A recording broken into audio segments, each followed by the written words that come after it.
दोस्तों स्वागत है आपको। दोस्तों Akhil Gogoi the voice of Assam जो सरकार के सामने खुद को नतमस्तक नहीं किया, सरकार से सवाल करने की उनकी अपनी अनूठी शैली से असम और नॉर्थ ईस्ट के लोगों के दिलों पर राज करते हैं अखिल गोगोई। तो आज के इस वीडियो पर बात करेंगे अखिल गोगोई के बारे में। दोस्तों ये वीडियो अगर आप यूट्यूब पर देख रहे हैं तो इस चैनल को सब्सक्राइब कीजिए और अगर फेसबुक पर देख रहे हैं तो इस पेज को लाइक कीजिए। अखिल गोगोई और उनके कॉलीग्स पिछले 200 दिनों से जेल पे बंद है। पिछले कुछ दिनों से उनके हेल्थ कंडीशंस काफ़ी सीरियस है। अखिल गोगोई को गुवाहाटी जेल में कोविड-19 परीक्षण में पॉजिटिव पाए गए हैं। जेल अधिकारियों के अनुसार गोगोई के अलावा गुवाहाटी जेल के 55 कैदी भी कोरोना संक्रमित पाए गए हैं। सिटीजनशिप अमेंडमेंट बिल के अगेंस्ट में हुई प्रोटेस्ट को लीडिंग करने के लिए अखिल गोगोई को दिसंबर 12, 2019 में अरेस्ट किया गया है। पिछले मार्च महीने में उनको बेल मिला, मगर बेल ग्रांटेड होने के सिर्फ 2 दिन बाद अखिल गोगोई को फिर से अरेस्ट किया गया था। ट्विटर, फेसबुक पर ज़बरदस्त हैशटैग कैंपेन ट्रेंड कर रहे हैं। Release Akhil Gogoi, justice for Akhil Gogoi, free Akhil Gogoi मुक्ति दियोग। एक बंदे ने ट्विटर पर लिखा, he is not only Akhil Gogoi, he is emotion of Assamese. Assam के लगभग हर एक intellectual, writer, poet, social organisation, students union, Sahitya Sabha etcetera ने अखिल गोगोई की रिलीज़ की मांग की। 100 से भी ज़्यादा स्टूडेंट्स ने सीएम सर्बानंद सोनोवाल जी को लेटर लिखा। ये सभी स्टूडेंट्स इंडिया के बड़े बड़े यूनिवर्सिटीज़ में पढ़ने वाले स्टूडेंट्स हैं। लोगों ने स्ट्रॉन्गली कंडेम कर रहे हैं गवर्नमेंट के इस कार्यों के। जेल में बंद अखिल गोगोई के समुचित इलाज के लिए 100 से भी ज़्यादा लेखकों ने लिखा खत। पत्रों में कहा, लोगों के प्रदर्शन और फिर अदालत के दखल के बाद गोगोई और उनके साथियों की कोविड जांच कराए जाने के तथ्यों के मद्देनज़र नागरिकों को चिंता है कि क्या राजनीतिक कैदियों के मूलभूत संवैधानिक और मानवाधिकारों से समझौता किया जा रहा है। अखिल गोगोई एक भारतीय किसान नेता और आसाम के आरटीआई कार्यकर्ता है। वर्षों से वो राज्यों में कई भ्रष्टाचार विरोधी आंदोलनों का नेतृत्व कर रहे हैं। गोगोई ने राष्ट्रीय उद्यान में आने के बाद जब उन्हें 2008 में भ्रष्टाचार के खिलाफ अपनी अथक लड़ाई के लिए षणमुगम मंजुनाथ इंटीग्रिटी अवार्ड से सम्मानित किया गया, तो 2010 में उन्हें पब्लिक कॉज रिसर्च फाउंडेशन द्वारा राष्ट्रीय सूचना का अधिकार पुरस्कार से सम्मानित किया गया। असम के गोलाघाट जिले में संपूर्ण ग्राम रोजगार योजना में करोड़ों का घोटाला को पर्दाफाश करने के लिए गोगोई कृषक मुक्ति संग्राम समिति यानी KMSSS के संस्थापक सचिव है, जो असम में स्थित एक वामपंथी किसान संगठन है।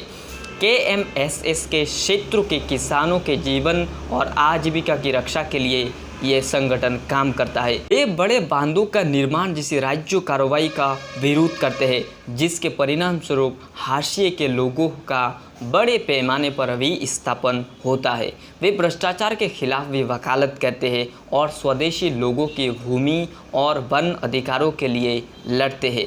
KMSS ने वर्षों से जबरन भूमि अधिग्रहण के खिलाफ बड़े पैमाने पर सार्वजनिक प्रदर्शन किए हैं। इसका गठन 2005 में 1990 के दशक के अंत में शुरू हुए राज्यों प्रायोजित जबरन निष्कासन की एक श्रृंखला की पृष्ठभूमि के खिलाफ किया गया था। 2014 में गोगोई ने भू माफियाओं के खिलाफ एक अभियान शुरू किया था, जिन्होंने गुवाहाटी शहर से सटे ग्रामीण कामरूप जिले में 1000 एकड़ कृषि भूमि का विनियोजन किया था।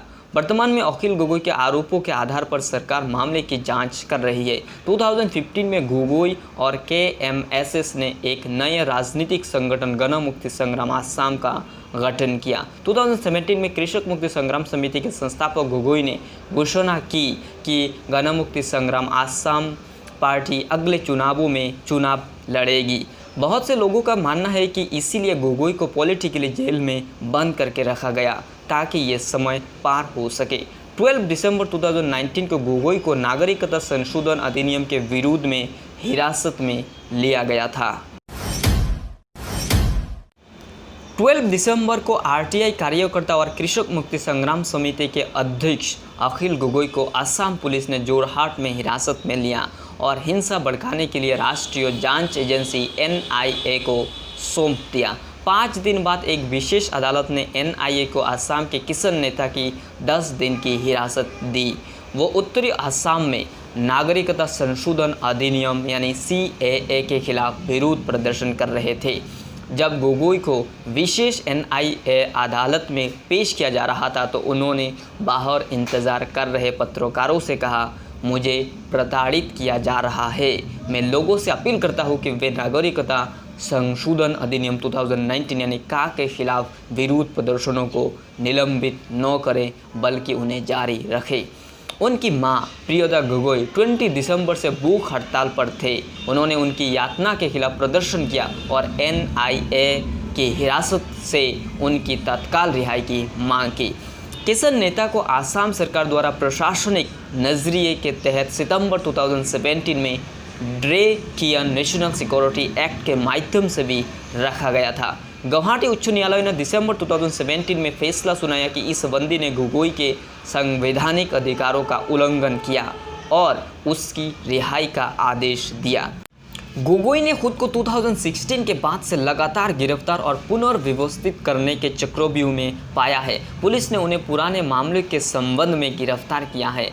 1 नवंबर 2016 को गोलाघाट पुलिस ने एक मामले के सिलसिले में अखिल गोगोई को गिरफ्तार करने की मांग की, जो एक गोलाघाट जिले के युवा कांग्रेस नेता पर कथित रूप से हमला करने के लिए 19 दिसंबर 2006 को दर्ज किया गया था। हालांकि इससे पहले के दशक में गोगोई को मामले के संबंध में कभी भी तलब या हिरासत में नहीं लिया गया था।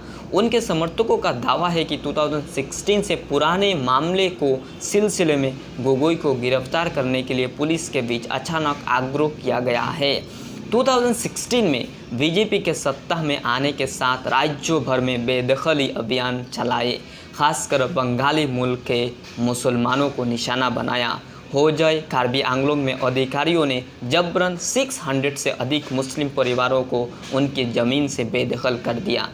अल जजीरा ने बताया, फरवरी 2017 में सरकार ने आसाम विधानसभा को सूचित किया कि 13 जिलों से लगभग 3,481 परिवारों को निकाला गया, जबकि उनमें से अधिकांश मुसलमान थे।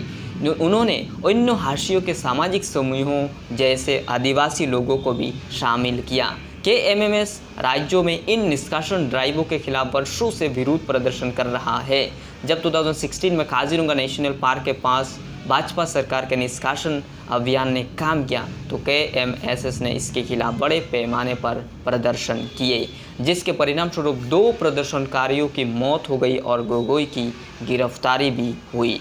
अखिल गोगोई और केएमएसएस के बारे में सबसे अधिक खतरा राज्य प्रायोजित अन्याय का विरोध करने के लिए जनता को जुटाने की उनकी क्षमता है। उन्होंने बिना किसी गिरफ्तारी और पुलिस की धमकी के अन्य रूपों से डरते हुए आसाम में सबसे अधिक हाशिए के लोगों के अधिकारों की रक्षा करने के लिए अथक प्रयास किया और वे शांति से विरोध करने के लिए प्रतिबद्ध है।